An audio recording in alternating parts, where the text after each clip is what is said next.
Good morning, I'm Angelo Castro III. I'm Angela, and we're the Castros. We bring you the news. And the views that make you think. Sometimes we agree. Sometimes we don't. This is News and Views. And here are today's headlines. Filipinos have begun returning to the metro after the Holy Week break, with passengers steadily arriving at major terminals. Fuel prices are set to surge again this week, with diesel seen rising by up to 19 pesos per liter. Pope Leo XIV calls for global peace on Easter Sunday as church leaders urge for hope and renewal. UAAP volleyball action intensified this Easter Sunday as teams fought hard for crucial spots in the increasingly competitive Final Four race. First in the news, Filipinos are now making their way back to the metro following the Holy Week break. For the latest from the Parañaque Integrated Terminal Exchange or PITX, we are joined by mobile journalist Evan Tarinque. Evan, go ahead. Yes, Diego, Angela, sa this morning, sunod-sunod na yung mga pasaherong dumadating dito sa PITX. Kasabay nga yan, nung pag-uwi nila pabalik ng Metro Manila matapos nga yung long weekend at yung kanilang paggunita ng Semana Santa sa kanilang mga probinsya. Ito, makikita nyo, Diego, Angela, sa likuran ko. Ito yung gate 3 ng terminal. Pakita lang natin konti. Ito yung gate 3 ng terminal at simula kaninang umaga, tuloy-tuloy na yung pagpasok ng mga pasahero. Ito kasi yung drop-off ng mga pasaherong galing ng probinsya na pabalik naman ng Metro Manila. Kanina, nakausap rin naman natin yung ilang mga pasahero. Tinanong natin bakit ngayong araw sila pabalik ng Metro Manila. And kadalasan nasagot sa atin, ngayong araw daw kasi bukas may pasok na sila. So back to work na yung mga kapatid natin na pabalik ng Metro Manila ngayong araw. At estimated nga, Diego at Angela, na ngayong araw inaasahan magpipik muli yung mga pasaherong pabalik ng Metro Manila. Estimated nga baka pumalo ng nasa 190,000 yung mga pasahero dito sa loob ng terminal. Diego, Angela. Ano ba, Evan, ano naman situation sa perimeter ng PITX, no? Given na nagbabalikan na rin yung mga vehicles also, so is it traffic? Yes, Diego, kanina hindi naman ganoon ka-traffic, no? Pero medyo may nakikita tayong moderate to at least heavy yung ilang mga parte ng mga dinaanan natin papunta dito sa PITX, no? Dahil yung ilang kaba, lalo na dito sa may EDSA banda, buti nga nabuksan na yung nirehabilitate na parang Magallanes flyover at medyo maluwag na rin yung daloy ng trapiko. Pero so far kanina, no, yung mga tinanong natin mga pasahero kung kamusta yung kanilang mga biyahe, maayos naman daw at hindi naman daw sila ganoon na traffic. Yung iba nga kasi diniskarte na nila na pag bumili sila ng ticket pa uwi na ng probinsya, ready na rin yung ticket nila pabalik ng Metro Manila. Diego, Angela. And as of now, wala naman tayong mga naitalang untoward incident. Yes, Angela, tama ka dyan. No? Generally, peaceful naman yung naitala nga ng PNP actually dito sa Semana Santa ngayong taon. And of course, hanggang sa mga ngayong oras kasi ngayon, medyo mahigpit pa rin yung seguridad. Ito makikita natin, bawat yung mga kapatid natin papasok dito sa loob ng terminal, kailangan pa rin nila dumaan dito sa metal detector at meron din mga security personnel na nag-check ng kanilang mga gamit. No? Pero kasi kanina, Angela, napansin natin, yung ilang mga pasahero na bumababa, yung kanilang bus, talagang may mga dalang malalaki na boxes o kaya mga bayong, no? Tinanong natin yung ilan, kadalasan pasalubong. Yun yung kanilang mga sagot. Pasalubong galing sa kanilang probinsya pabalik ng Metro Manila na nakikita talaga natin madami. Gulay, pati sibuyas, at yung iba may mga dalang livestock gaya nga nung manok na nakalagay sa bayong. Diego, Angela. So itong nararanasan natin na pag-uwi ng mga passengers, we expect that until tonight or tomorrow morning, Evan? Diego, ang peak is expected is up until today. No?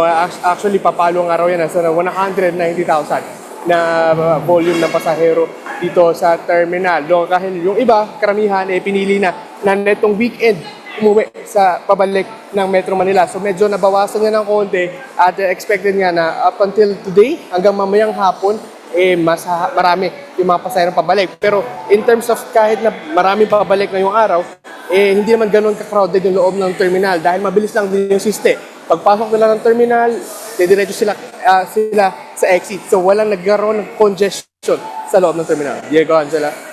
Alright. Alright, thank you for that, mobile journalist Evan Tarinque.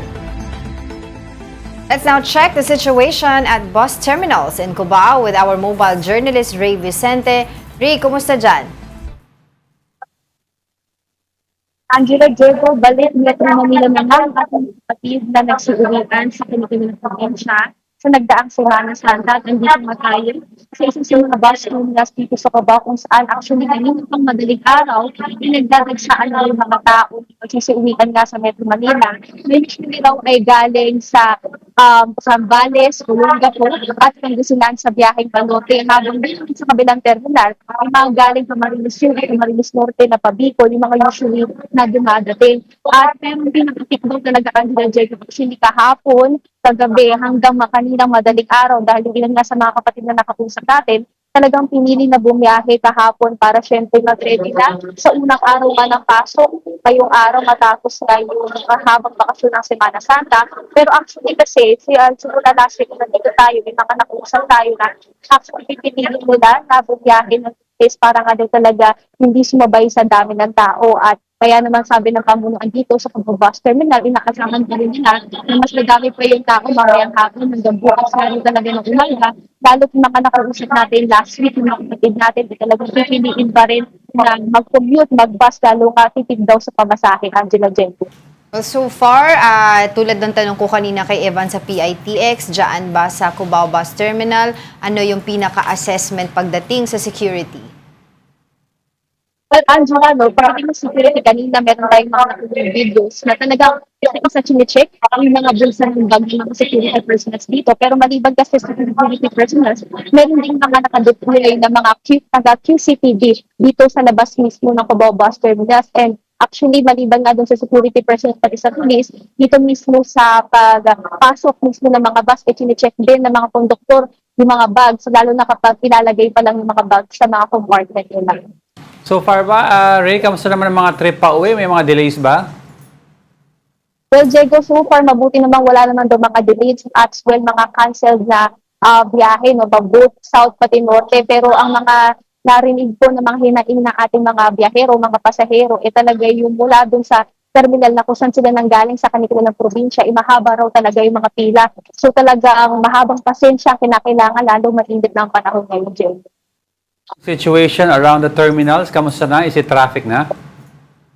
Diego, Angela, as per yung mismong traffic, pa southbound pati northbound, kanina nung bumabiyahe tayo around 7 a.m., napansin natin yung kakaunting traffic lang papuntang southbound. Pero pagdating naman, taglagpas naman mismo sa may baba ng LRT2 ng Cubao Terminal, hindi naman na ganun kapansin yung traffic. No? So, iabusuhan na lang din natin mga kapatid natin, kung maaari mga papasok trabaho, agahan na lang din. Pero sa usapan naman na pa northbound, wala naman tayong nakitang traffic. All right, thank you so much to our mobile journalist, Ray Vicente. We'll be back with more stories after the break here on One News.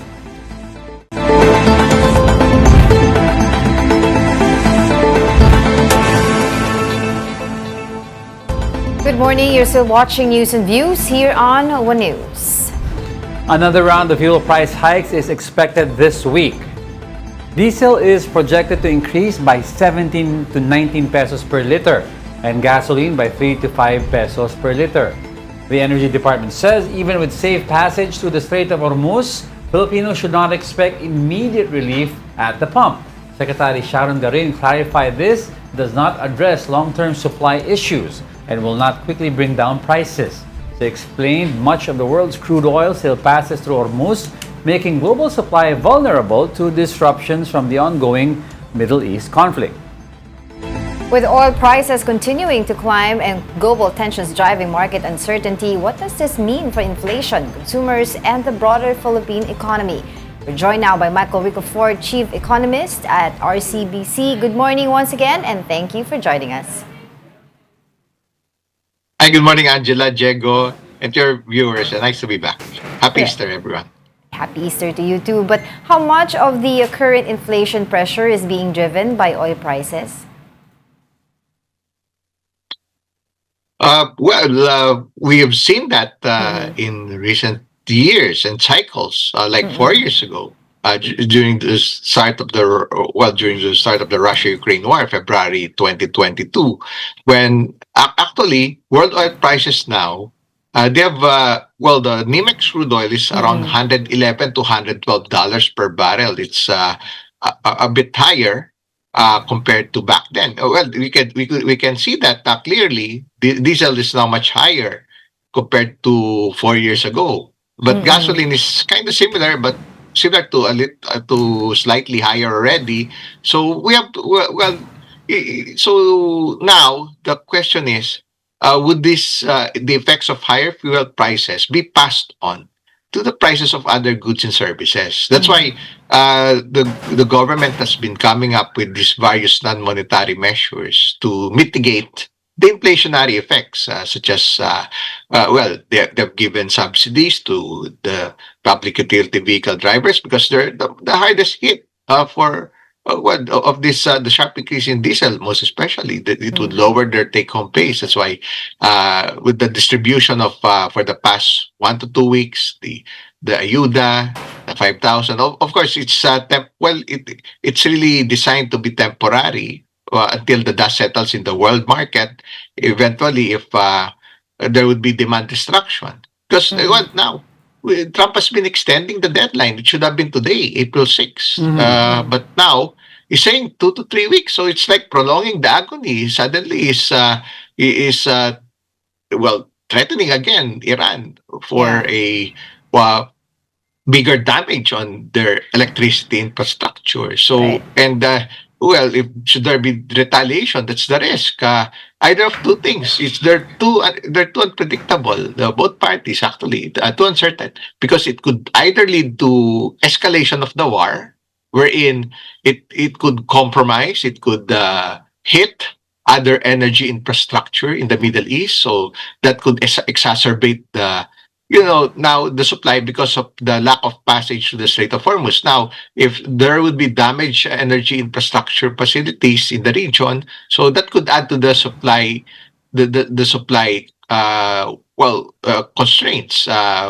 Given the reparation time that would be needed, but we're not yet seeing that. It's still a risk, and of course, there's already an initial assessment by the International Energy Agency. It would take about 6 months or so to repair what has been damaged for the past, as of more than a week ago.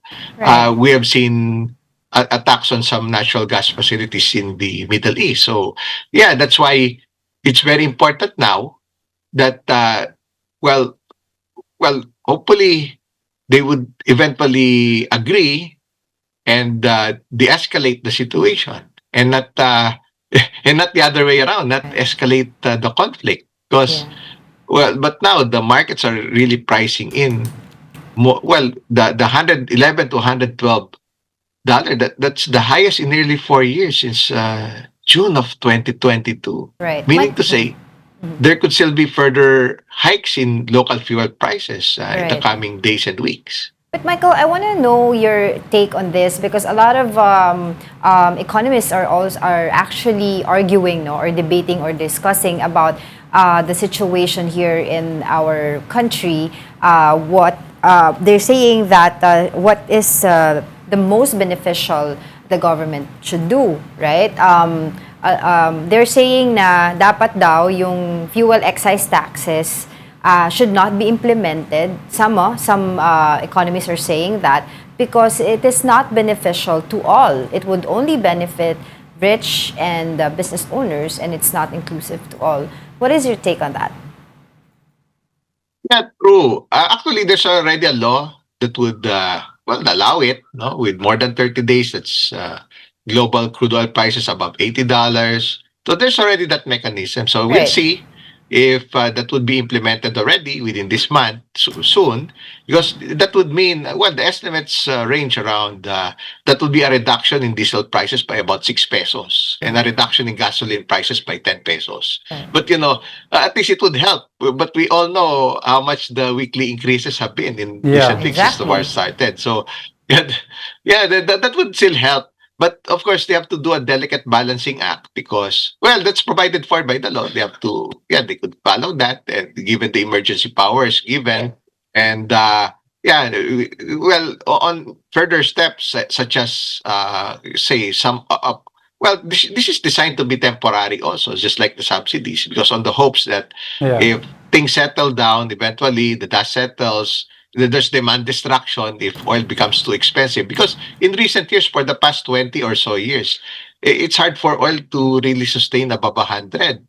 But the thing is, yeah, because of whenever it's expensive, you can see less demand. Look at the roads during in recent days, during the Holy Week. So Oo. even around the world, so there would be reduced consumption and demand. So and hopefully also on geopolitics, this is something. Well, the only thing that's different now compared to for the Yeah. past 10 or 20 years, we have the Strait of Hormuz closure. We don't have that before, so that's why the other governments, other countries, and companies they're really forced to purchase energy, oil, at other fuels at relatively higher prices because the issue now is really supply. How Yeah. long would it take to for how long would local supplies last for each country? And so there now, as a matter of prudence, even if it's expensive, they try to get whatever they That's can right. secure. They can buy. So that's the only difference now. That's why it's like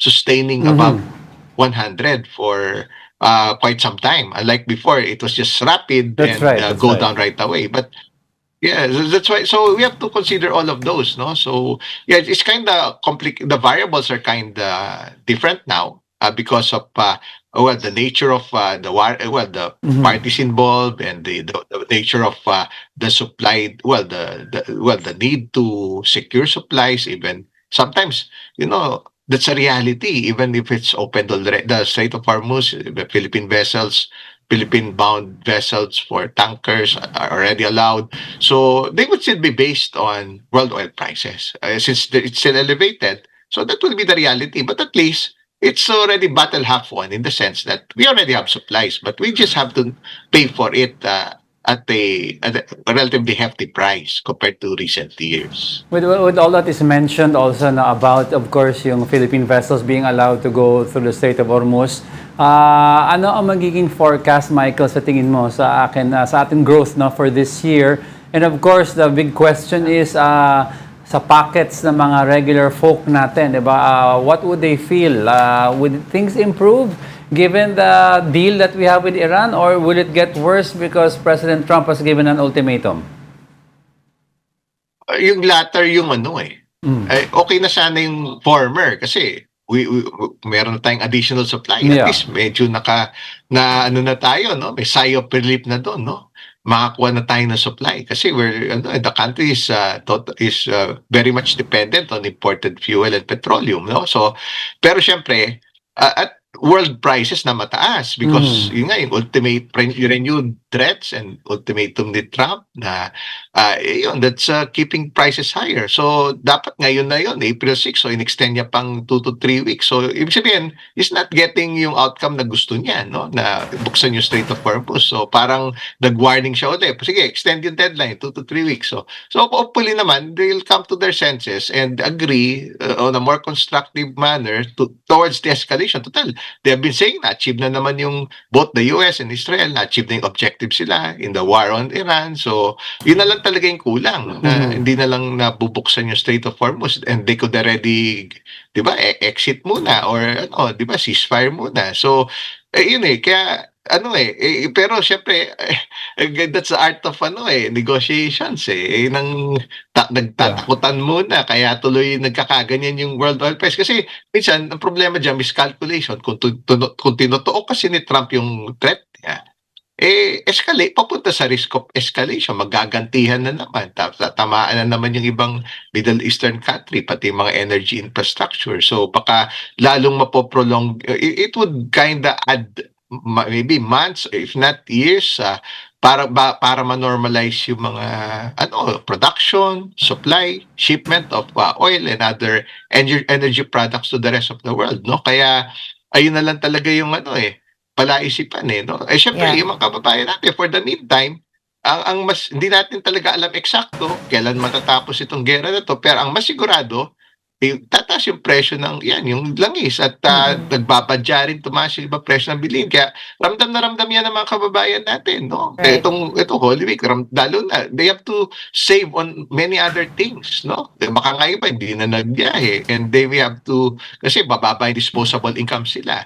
So they have to cut costs somewhere else, no? They need to cut on spending kasi reduce yung disposable incomes. Ganun din yung mga negosyo. Right. Tataas yung mga cost nila, inputs and everything. Unti-unti kasi yan parang lahat magka-clamor na magtaas ang presyo kasi sabihin na tumaas yung cost of transportation ng mga produkto, tumaas yung input cost ng eventually kung mapasa yan sa ibang sa raw materials, sa ibang finished goods. So kaya yung nangyari, tipid turon kasi yung kita hindi naman umakit na mas mabilis kaysa grabe yung inakit ng diesel may git doble. Siyempre susunod din yung eventually yung Domino effect ibang niya, transport kumbaga. cost. Oo. Yeah, But- parang 4 years ago may template na talaga yan. May measures lang yung government to mitigate that. Yeah, but Michael, last question on my end. Sabi nga nila, the ultimate economic impact will depend on how long the disruption persists. And you mentioned saving. Then there's also suggestion also by Senator Win Gatchalian, oil rationing. I was wondering if we should do it right now. Para nga sabi nga nila, yung supply that we have na until June, July, yung 51 days, mas-stretch pa natin until 100 days or so? It would be a function of that eventually, Angela, no? Kung kinakailangan talaga, no? Ibabalansin yan Yung mga importante, may darating na supply sa ating bansa. So at least one step in the right direction, allowed na yung Philippine vessels na papunta dito sa bansa natin, na galing sa Middle East, lalo dapat sa Strait of Hormuz, yung panibagong supply, yung importante, no? Darating sa bansa natin, no? Kasi yung rationing, syempre, may adverse effects din yan sa ibang industriya, di ba? Kung yan, syempre, pwede namang pabalansin talaga, no? Kung kinakailangan, edi yun, gagawin yun. Pero titignan din muna ngayon kung magfo-flow nga naman yung bagong supply from the Middle East, no? Kasi otherwise, syempre, it's a delicate balancing act din. Kasi kailangan din i-secure yung supplies natin, lalo na kung wala pa talagang nadaan doon sa Strait of Hormuz, no? Although ngayon na-increase naman yung supply natin, gawa nga bumili tayo sa Russia, yung approval doon parang hanggang April 12 lang yata no? So yun ang window na lang, no? Less than a week, no? Para mag-secure ng supplies from Russia kasi naka-sanction sila ng yung US-led sanctions dahil nga doon sa yung Russia-Ukraine war for the past 4 years. So kasi pag ni-ration yan, siyempre yung ibang industries may have to slow down yung output nila, yung production nila, no? Kasi ipa-prioritize siyempre public transport, yung utilities, yung mga mission critical na industries, no? So, siyempre, yung mga tao, actually nagtitipid na sila ngayon, kahit sa mga sa private sector, yung mga individuals, mababawasan din ng alokasyon at lalo nang hihina yung turismo. Mina na nga sa pagtitipid nila, lalo pang hihina yan, pati yung ibang sectors ng ekonomiya eventually, no? Kasi kung mababawasan din yung mobility. Kasi syempre, pag allocated yan, kasi kasama yan sa preparation. It's really yung declaration of the state of energy emergency. It's really meant to prepare for worst case scenarios. Kung prolong yan or kung umakyat pa yung sana wag, hopefully it doesn't happen, yung worst case scenarios na yun, pero at least ready if and when they happen. Pero yun ang, it's a delicate balancing act. Sila talagang titignan yun emergency planning yan worst case scenario planning. Kung kakailanganin, so gagawin yun, at least they know what to do. No? Pero yun ang bottom line, tatamaan talaga yung mga tao, no? Na siyempre siyempre they're worse off ngayon dahil nga sa mga decision dyan sa nangyayari ng warring parties. Lahat tayo apektado, yung isang katauhan, the humankind is billions of people dahil sa mga decision din na yan, no? And they should realize that eventually yung mga warring parties doon. Well, hoping for the best, but of course, hope we could talk about this more, pero we don't have much time, but thank you for that. Michael Ricafort, Chief Economist at the RCBC, for joining us. Thank you. Thank you so much, Diego, Angela, and to your viewers. Happy Easter, everyone. U.S. President Donald Trump has intensified pressure on Iran, issuing a 48-hour deadline for Tehran to resume negotiations or face what he described as all hell if it refuses. Here is the report. Thick clouds of smoke engulfed Bandar Mashar County in Khuzestan province, Iran, following an airstrike. Video shows parts of the area still on fire. Israel reportedly targeted a petrochemical zone, a facility that processes petroleum and natural gas. Israeli Prime Minister Benjamin Netanyahu released a video confirming the strike. He vowed that Israel will end what he called Iran's terrorist regime. Meanwhile, exchanges of airstrikes continued overnight. U.S. President Donald Trump earlier said negotiations between the United States and Iran were underway. He also claimed that they had already weakened Iran's nuclear program and regime, but Iran appears unwilling to back down. According to Iranian media, the government rejected a U.S. proposal for a 48-hour ceasefire. Iran also shot down a U.S. fighter jet. The pilot was rescued, but one crew member went missing. Iranian authorities urged civilians to report any sightings of the survivor, even promising recognition to anyone who could capture or kill the crew member. This triggered a race between U.S. and Iranian forces to locate the missing personnel. Earlier, Trump said the incident would not affect negotiations, but hours later he issued a new warning on Truth Social, reminding Iran of his ultimatum: 48 hours to negotiate or reopen the Strait of Hormuz. Otherwise, quote, all hell will reign, end quote. Iran responded by warning that the region would descend into chaos if U.S. and Israeli attacks continue. Shortly after the threat, Trump announced that the missing crew member had been found and rescued by the U.S. military. The officer reportedly sustained injuries. Iran's Revolutionary Guards, however, claimed they had destroyed several U.S. aerial assets during the rescue operation. Amid the ongoing conflict, Pope Leo XIV issued a call during Easter Sunday Vigil, urging the world not to grow numb to war. Pope Leo XIV marks his first Easter Mass with a strong call for global peace, as church leaders also echo a message of hope and renewal around the world. Here's the report. Pope Leo XIV marked his first Easter Mass as pontiff with a strong appeal for peace, urging the world to set aside weapons and confront global conflict through dialogue. Departing from tradition during his Orbi et Orbi blessing, he chose not to list the world's crisis by name, focusing instead on Easter's message of hope rooted in the resurrection. The first US-born Pope framed his homily around the need to resist indifference toward the growing toll of war. Ma anche fuori di noi la morte è sempre in agguato. La vediamo presente nelle ingiustizie, negli egoismi di parte, nell'oppressione dei poveri, nella scarsa attenzione verso i più fragili. La vediamo nella violenza, nelle ferite del mondo, nel grido di dolore che si leva da ogni parte per i soprusi che schiacciano i più deboli, per l'idolatria del profitto che saccheggia le risorse della terra, per la violenza della guerra che uccide e distrugge. Pope Leo also revived several papal customs, greeting the crowd in 10 languages, including Arabic, Chinese, and Latin, before touring via De La Consolacion in the Popemobile to meet pilgrims. Throughout Holy Week, the 70-year-old pontiff embraced historical rituals with renewed vigor. He washed the feet of priests on Holy Thursday, restoring a clergy-centered tradition after Pope Francis broader more inclusive approach. On Good Friday, he became the first pope in decades to carry the wooden cross through all 14 stations of the cross, an act that signaled both the physical demand he is willing to bear and the spiritual tone he intends to set for his papacy. In the Philippines, Manila Archbishop Jose Cardinal Advincula described Easter as a call to confront hatred and hostility without violence, supporting Pope Leo's appeal to end ongoing conflicts that continue to cause immense suffering. He reminded Filipinos that Easter should not be treated lightly or as a simple celebration, because the resurrection carries a bold and transformative message at the heart of Christianity.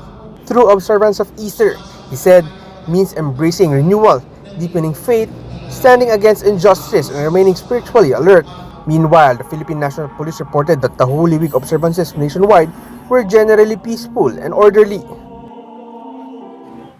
In other news, the Sandiganbayan 3rd Division has started a 10-day bail hearing for the malversation case involving former Senator Bong Revilla, along with other officials, over an alleged ghost flood control project in Pandi, Bulacan. For the latest, we are joined by mobile journalist Arles de los Santos. Arles, go ahead. Angela at Diego, nagsisimula na nga dito yung unang araw ng bail hearing ng dating senador na si Bong Revilla kaugnay ng 92.8 million pesos na umano'y ghost flood control project sa Pandi, Bulacan. At yan nga, alas 7 kaninang umaga dumating dito yung si Revilla kasama yung mga kapwa-akusado na sina JP Mendoza, Bryce Hernandez, RJ Dumasig, Emilita Huata at Christine Pineda na mga kapwa-akusado nito na mula naman sa Bulacan First District Engineering Office. At yun nga, nakatakdang humarap yung dalawang witnesses ngayong araw. Isa mula sa NBI na si Attorney Ivan Samson at sa DPWH naman na si Ryan Aldo Santos na mula naman sa DPWH. Sa pagsisimula ng pagdinig kanina ay agad na pinag-usapan yung pagdadagdag ng affidavit or ng mga ebidensya ng prosekusyon para nga ito doon sa dokumento na ipinasa nila noong March 31. Pero tinutulan ito ng kasapi ng depensa at sinabing ang mga dokumentong ito ay hindi pa raw na ikukumpara at minarkahan mula noong preliminary conference at ilan ay hindi kasama doon sa judicial affidavit. Pero gate ng prosekusyon, hindi bago mga ebidensya at wala pang pre-trial order kaya daw pwede pang magdagdag ng mga ebidensya na sinang-ayunan naman ng mga husgado at sinabi nga na hindi pa nila nailalabas yung pre-trial order kaya maaari pa talagang magdagdag ng mga ebidensya. Pero binalaan naman ng mga husgado ang prosekusyon na hindi palaging magpapasa ng karagdagang ebidensya habang sa pagpapatuloy ng pagdinig dahil daw baka hindi matapos ito. Kaya naman tinanggap ito pero may warning talaga. At ngayon nagbe-break lamang ang mga 10:40 na asahan natin na magre-resume yung paglilitis dito. Nag-recess lamang para nga i-furnish ng copy yung mga panibagong ebidensya na ipinasa nga ng prosekusyon noong March 31. Magtatagala ng 10 araw itong bail hearing ng dating senador. Itong malversation case kasi, Angela at Diego, ay hindi bailable case. Kaya naman kailangan na ipetisyon muna ito, timbangin ng korte kung malakas nga ba o mahina yung ebidensya bago magdesisyon kung pagbibigyan nga ba yung hiling ni Revilla ng pansamantalang paglaya. Well, Arles, isang katanungan lamang, kumusta naman yung atmosphere dyan sa labas ng Sandiganbayan? We can see some supporters of former Senator Bong Revilla gathered there sa harapan mismo ng Sandiganbayan. Angela, alam mo, in so far, consistent yung mga taga-suporta ni Revilla. Since day one na humarap ang dating senador dito at ngayon na pang ilang beses na na talaga umuusad na yung paglilitis sa kanya nandito pa rin sila. Ito ay mga kapwa Kabitenyo na bayan ni Revilla at sa bilang ng kanilang organizer, 300 daw sila. Strong. Ang lahat ng ito ay nakaitima ang kanilang mga damit. Isa pa rin yung kanilang panawagan. Dapat daw si dating DPWH Undersecretary Roberto Bernardo yung usigin at siya rin daw yung mastermind at pinaka-guilty dito, hindi daw yung dating mga senador. Tinanong din natin, Angela, yung reaction dyan ng ni Revilla dahil nakausap natin siya, medyo konti-konti nga lamang kanina, habang hindi pa nag-i-start yung paglilitis, sinabi naman niya na parang natuwa siya, na nakita niya na may mga sumusuporta pa rin nga sa kanya dito sa labas. Nandito din yung kanyang asawa na si Representative Mercado at yung isang anak niya. Tinanong din natin kung kumusta naman siya doon sa loob. Normal naman daw na kumakain yung visitation hours 8 to 5 p.m. except Monday and dinadalhan at din naman daw siya ng pagkain doon. Kaya naman sa paparating pang mga araw ay titignan pa rin natin kung ano pa nga ba yung magiging development nitong kaso na ito. Thank you so much, mobile journalist Arles de los Santos. Meanwhile, the Department of Health has denied reports of an emergency lockdown due to the so-called Cicada COVID-19 variant. In an advisory, the DOH said there is no truth to claims that a lockdown would be enforced to contain the variant and assured the public that there is no reason for concern. The Health Department urged people to avoid spreading misinformation and to rely only on official DOH announcements for accurate updates. The Cicada variant, part of the Omicron lineage, was first detected in South Africa and is currently under monitoring by the World Health Organization with no reported cases in the Philippines. Joining us now is infectious disease expert Dr. Rontjean Solante. Doc, good morning. Thank you for joining us. Hi, good morning, Diego. Good morning. And of course, let's start off now with if you could explain to us or educate us on what is this new cicada variant at saka ano pagkakaiba po nito, Doc, sa ibang mga subvariants ng Omicron? Yes, Diego. No, this is a variant under monitoring, so which means that there are mutations, no, nag-mutate yung type of this COVID virus to the point that there are mutations that are observed that it can evade. Kumbaga, kung yung mga nabakuna before, hindi na sila protektado, pwedeng mahawa sila anytime dahil doon sa mga nakikitang mga kaso ngayon sa I think there are already 23 countries now reporting this particular BA.3.2, no? At sa mga kasong nakikita, so far naman, hindi naman walang namamatay pa, no? Mostly are those na hospital elderly, which is expected even in COVID na non-cicada type. Ganun naman talaga ang COVID pag medyo matanda ka na, doon sila mas mataas ang risk na pwedeng ma-hospital, no? So doon sa mga data natin nakita based on the early report, this can be the next dominant COVID mutated virus. But again, this is not as bad as we had COVID before when we had 2020, 2021, and 2022. Pero ang ibig sabihin po nito, kasi nakita daw po na may konting spike ng pag-spread nitong virus. Ibig sabihin po, mabilis siyang nakakahawa? And not necessarily na fatal. Okay, bigyan natin ng konting konteksto yan. In contrast that are still having the seasonal influenza, no? Kagaya ng European and US countries. Pag pupunta ka doon ngayon, medyo malamig pa, nandun pa rin yung seasonal influenza nila. So, pag ganito kasi, mataas talaga ang hawaan, regardless kung COVID man yan, no? Or influenza, or RSV virus, kasi nga, maraming taong lumalabas, maraming taong nagkakasakit. So, it is expected that when the COVID mutated will be the one that will also be detected, no? So hindi ibig sabihin na because tumaas ang mga kaso nito na-alarma na sila. In fact, they are not alarmed with this cicada. They're just monitoring it. Parang let's say kung tingnan natin kung it will really be a factor na marami ang ma-hospital. But so far, wala silang ganung nakita. So, Doc, anong pagkakaiba nitong cicada subvariant kaysa sa regular influenza? Yun ang mahirap i-differentiate, Diego, no? Kasi yung ganitong mga virus kasi ngayon, they present with the same clinical manifestation. Ubo, tapos pag na-hospital, pwedeng magka-pneumonia. So it's very difficult to really differentiate now which is this COVID, is this influenza, is this RSV, or is this adenovirus? Unless we have the test, no? So yun ang challenge sa mga hospital na walang mga ganong kasangkapan na mag-define or mag-differentiate kasi talagang hindi mo alam kung COVID na ba to or influenza lang. So, Doc,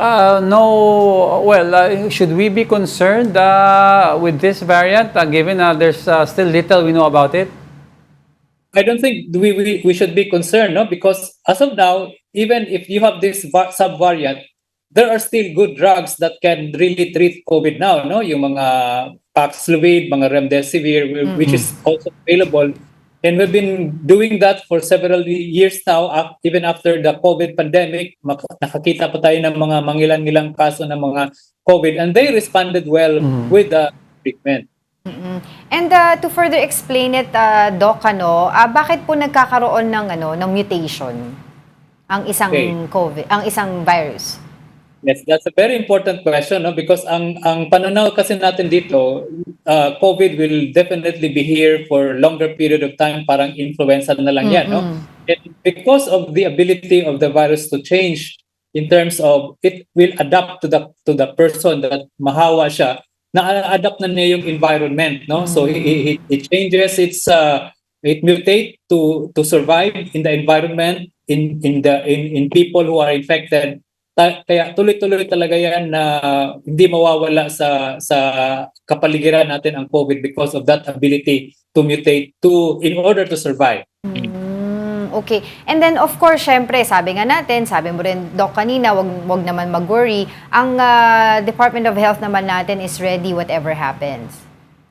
Well, oo, malaking aral yung pandemic natin, Right. no? Because most hospitals now are being capacitated to respond kung meron mga ganitong pag-increase ng mga kaso, especially sa mga ganitong kaso ng mga respiratory viral infection that needs mechanical ventilator, more beds, and ICU beds. Oo. So, kumbaga, yung COVID-19 dati, during that lockdown, that period, has become our template, pagdating dito sa mga ganitong virus on how we should respond.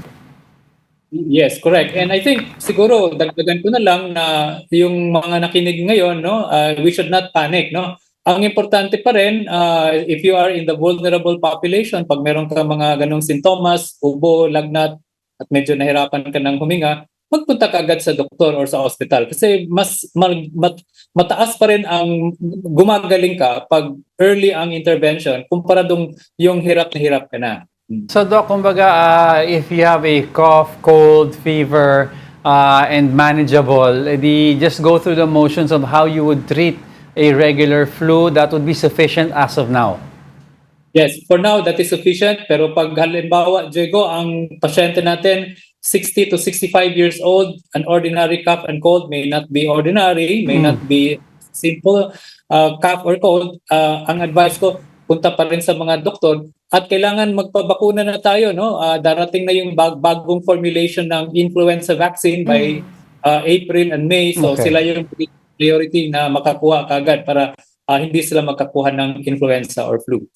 All right, as always, thank you for your time. Infectious disease expert Dr. Ron Jean Solante. Thank you so much for your time. Don't go away because we're not done yet. Please stay with us.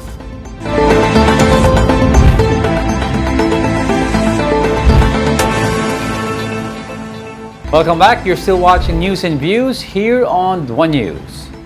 A Chinese research vessel was recently spotted conducting unauthorized surveys in the Philippines' Benham Rise and near Batanes. Sealight, an independent maritime monitoring group, said the vessel has advanced deep sea research capabilities and operates under the Chinese Academy of Sciences. Under international law, marine research in another country's EEZ requires the host nation's consent, which the Philippines has not granted. Meanwhile, the Chinese embassy in Manila called on the Philippines to stop what it described as provocations in the West Philippine Sea and warned that China would take strong measures to defend its territorial claims. At the same time, the embassy emphasized that both countries are maintaining communication and seeking to resolve disputes through dialogue. Now, let's get insights from UP Maritime Law Professor Jay Batumbaka. Good morning, Professor. Thank you for joining us. Hi, good morning, and good morning to all our listeners. Prof, does the presence of this Chinese research vessel constitute a violation? And apparently, this is not the first time na nangyari itong mismong research vessel na to. Yes, it's not the first time. And depending on what they're doing, it could be a violation of our sovereign rights in the EEZ and in our continental shelf. Kasi I noticed that the location of the possible survey activity is actually in our continental shelf in the Benham Rise region, or yung tawag natin ngayon is Talampas ng Pilipinas. So that's why it's important for China to always notify at least, and go through the proper process of securing consent for these marine scientific research activities. Now, it depends now whether the research is purely scientific, like hydrographic survey lang, or it's actually potentially resource related, like surveying for petroleum or maybe for fisheries or something. Hindi natin alam at this point because they have not given any information on this. But how can we, for the lack of a better term, compel them to tell us what are they doing there? Because, I mean, radio challenge is an issue, diba? And compelling them or to have them give us the kumbaga yung pinaka goal ng research nila is another thing. Yes. Well, sa ngayon nga, there's practically no mechanism right now for us to be able to compel them to do that. But what we can do is make them accountable by continuing to monitor the activities of this particular vessel and also stand by for any research reports or journal articles or something that will come out of this supposed research. If it's a genuine scientific research activity that is permissible in the EEZ, dapat meron niyang lalabas somewhere na cruise report. Pero if it's not, if it's resource related, then itatago nila yan. So doon natin sila pwedeng to make them accountable later on. We should continue to demand that they tell us exactly what they're doing and what kind of information they've been extracting in our EEZ and continental shelf. Prof, yung recent incursion sa mga research vessel, may lumabas ba na report as to what they were doing or wala rin? Wala rin eh. Meron lang I've been able to find some cruise reports of certain activities, but these were older ones. Yeah. So yung more recent, hindi ko na, wala pa ako nakita. Pero nga since it is the China academy, supposedly an academic institution, then there should be a process to acquire that information. And if not, then pwede silang, kumbaga, it can be the basis for us to take other actions against them, in other ways, because nga hindi sila nagiging straightforward dun sa scientific research activities nila. Well, Sea Light said, itong vessel na to spotted in that area has 13 onboard laboratories and full ocean depth geological winch, which gives significant deep sea research and intelligence collection capability. Yes. So, parang in a more layman's term, ano yun? Well, essentially, yung vessel has all of this equipment and presumably are staffed by scientists with parang extensive capabilities. Pero yun nga just the fact that fact alone does not necessarily mean that they're already spying or something. It is entirely possible that they're doing legitimate scientific research. Pero since hindi nila sinasabi sa atin kung bakit sila nandun, anong ginagawa nila, at hindi sila nag-share ng information, what we can do is basically monitor their activity, what the ship is doing, try to see what they're doing based on the pattern of movement, and then make make assumptions on what it is that they're likely to be doing in that area, and then call them to account if it's something that we believe is related now to our resource rights. Right. Remember kasi, especially dyan sa Pacific side, wala silang claim talaga. And they themselves have said na wala silang claim. Yeah. Alright, Prof, before we let you go, I want to ask you two things.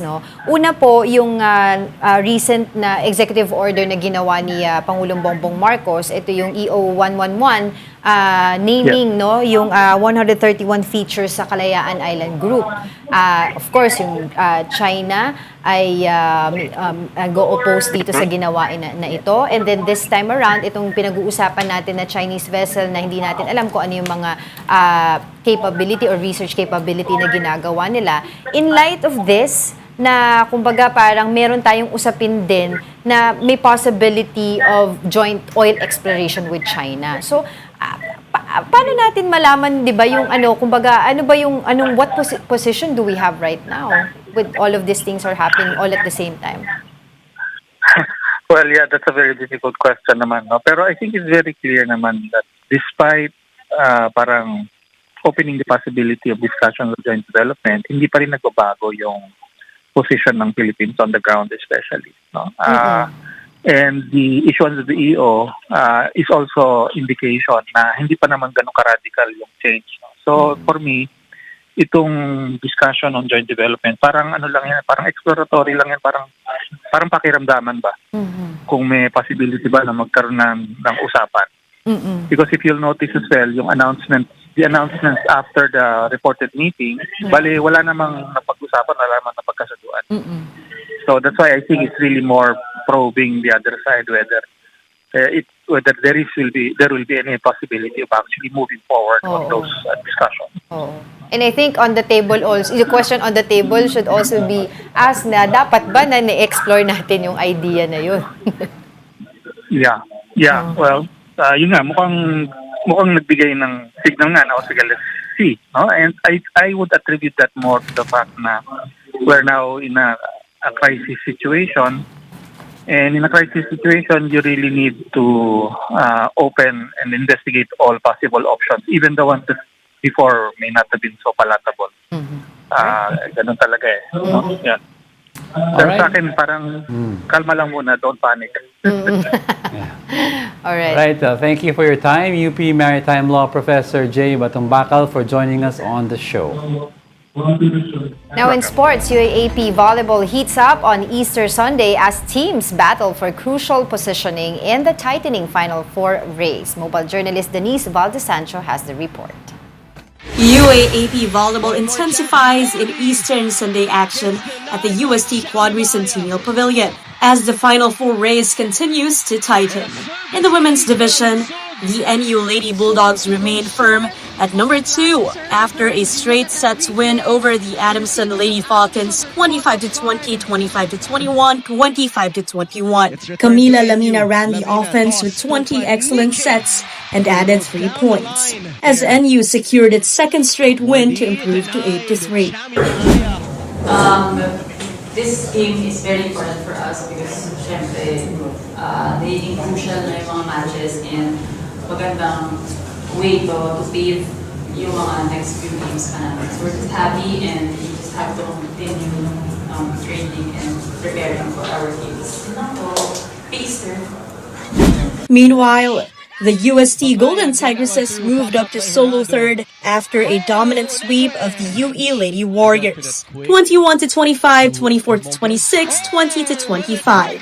Angge Poyos led the way with 17 points built on 14 attacks, 2 aces and 1 block, while also contributing 9 excellent digs and 6 receptions in an all-around performance on home courts. Kanya sabi na mental toughness and yung patience din namin sa isa't isa and sa sarili na pag nahabol talagang nagtatense na kami. So siguro yung pasensya and tiyaga na ginagawa namin every training na sana ma-apply namin. And ginagawa namin siya yung pressure gain sa training. So grateful na na-apply namin today. And sana marami pang lapses na pero need namin trabahuin sa next na mga trainings. Especially sa mga next na mga makakalaga namin. In the men's division, the NU Bulldogs clinched a Final Four spot after surviving the Adamson Soaring Falcons in 5 sets, 23-25, 25-20. 21-25, 25-21, 15-8. Leo Orgales powered the Bulldogs with 26 points. Despite the absence of head coach Dante Alinsunurin, NU held its ground to avoid a major upset. The UST Golden Spikers inched closer to the Final Four after a 4-set win over the UE Red Warriors 25-22, 25-15, 25-19, 25-23. Josh Ibanez delivered 25 points built on 21 attacks, 2 blocks, and 2 aces, while also providing solid defense. Kapatid Denise Valdesancho, we are One News. And that wraps up today's episode of News and Views. Happy Easter. Happy Easter, everyone. Join us again tomorrow. I'm Angela Lagunsad Castro. And I'm Angelo Castro III. Kapatid, we are One News. All sides, all the time.